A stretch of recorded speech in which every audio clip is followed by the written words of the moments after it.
how to fill bar in Block Blast. You want to open up the game here. Once you enter the classic mode, you should see this new bar appear next to your score. So how can we fill this out? Basically, you fill this out by getting some combos. So I'll just place this like so. And if you get some combos, I'll show you that we can actually fill this out.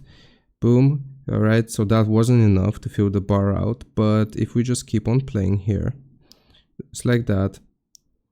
This is going to make you fill the bar. So I'm just going to do some more. Boom, 100. So once you get 100 points, this is 1%.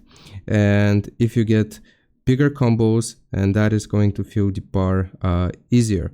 So boom, as you can see, 200, 2%. So once you get to 1000, this is going to reach 100%, and then you just gotta keep it.